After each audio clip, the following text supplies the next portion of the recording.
Seeker's going to go with him. That's it. They're off and running in the Albany. And away, Light Up My Life is away fairly smartly, going fast in the early stages. Is Judy in Disguise, and up there too is Newfangled.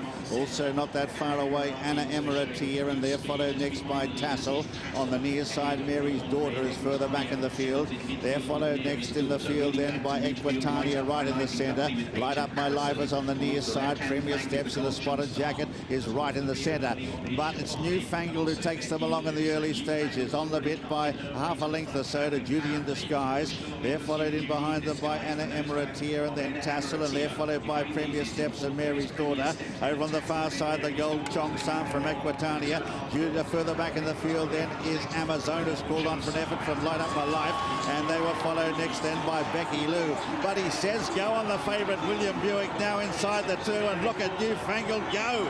She's opened up a gap of 5 lengths on the field in the twinkling of an eye. It's Newfangled. She's raced 5 in front, 6 lengths clear. She's racing away with this. The Gold Chong Sam and Premier Steps are fighting it out for the minors, but she's getting a bit weary near the line, but she's going to bolt in. It's Newfangled who wins the Albany. Tight second, Premier Steps and Asian Allison, who finished well. They're followed by Amazonas and the Gold Chong Sam. Followed further back in the field by Becky Lou and then Anna Emiratir. They're followed then by Light Up My Life, and further back in the field, Mary's Daughter. Tassel is the last to finish. A very, very impressive performance by Newfangled, this Bay or Brown filly by New Approach, trained by John Gosden for Princess Haya and ridden by William Buick. It's absolutely bolted in. Tight second, very tight indeed.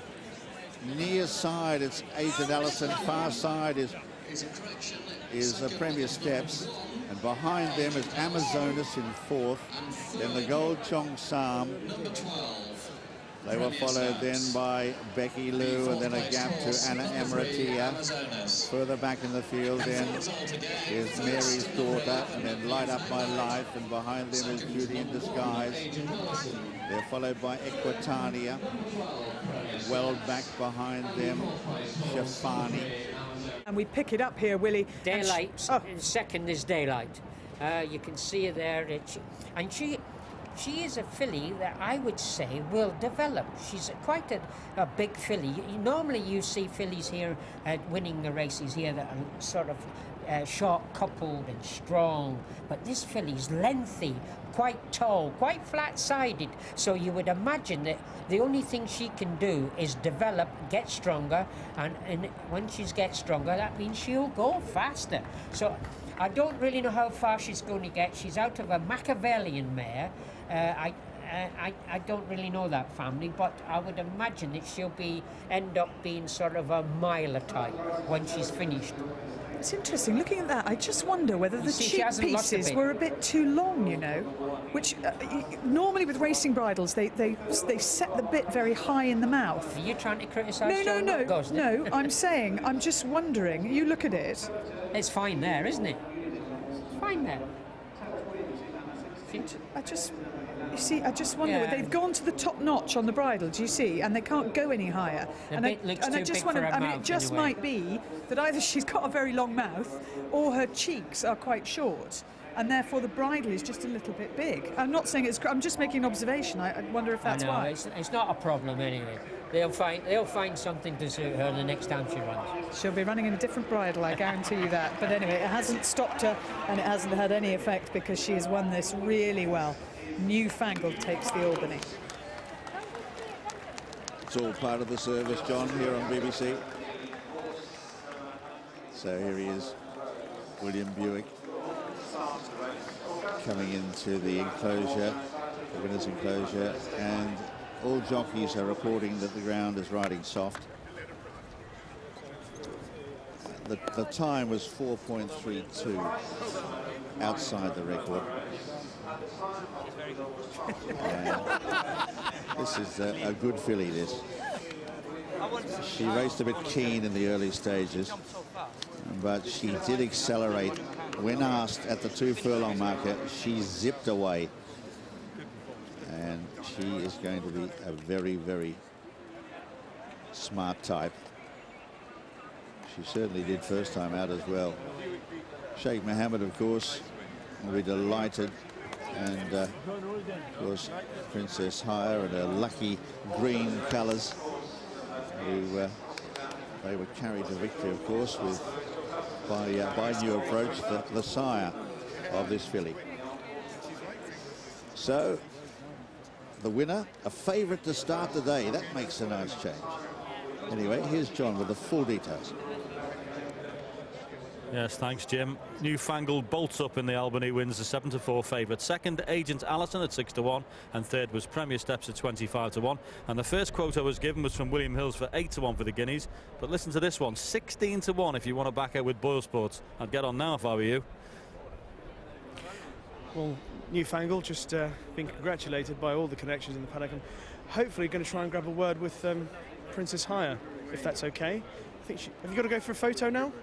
I have no idea what I'm supposed to do now. Would you mind having a quick chat, if that's okay, about this filly racing in your colours? Because she is, first of all, by New Approach, who I understand is a favourite of yours. Of course, he raced in your colours when he won the Derby. Yeah, that was huge honour, and yes, she is by New Approach, and it's just wonderful to have her. She's really special. Special. And we were talking about how much Machiavellian there is in her as well. It's very, very evident. So it's lovely for His Highness to have such. It's almost the perfect combination. It's such an honour to be here, and such an honour to see your horses, win here, or just to be part of it. It's lovely. And she's very exciting for not just the rest of this season, but for the next season as well. Yes, fingers crossed. We're just going to turn around and chat to William Buick. Here he is.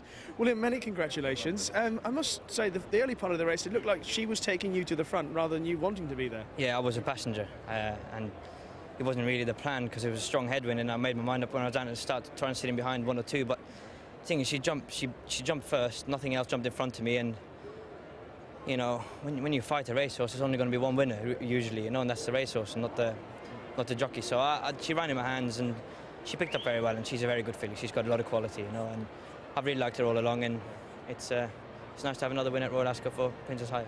The impression when she won at Newmarket was that she was very good. Has she been showing signs to you and to John at home early on that she was above average? Yeah, absolutely. You know, when she won at Newmarket, we knew before she went to Newmarket that she was nice, but she ran at Newmarket on soft ground, still won very well, so she's got a lot of quality. How far do you think she'll get? For the moment, 6 is her maximum. She might get stronger and develop into Mila next year, hopefully. Here's the winning trainer, Will. Thank you very much. John Gosden, very impressive once again. Yeah. Was the plan to settle in behind the pace, but she had other ideas. I think a lot of them took back because there's a strong headwind, and I understand with horses you want to sit in the slipstream like a Formula One driver, you know. But she's got a lot of natural speed and did it well. She's been very athletic from the word go. And we always liked her, even when she won at 10-1. We liked her. No one else did, but she's a lovely filly, and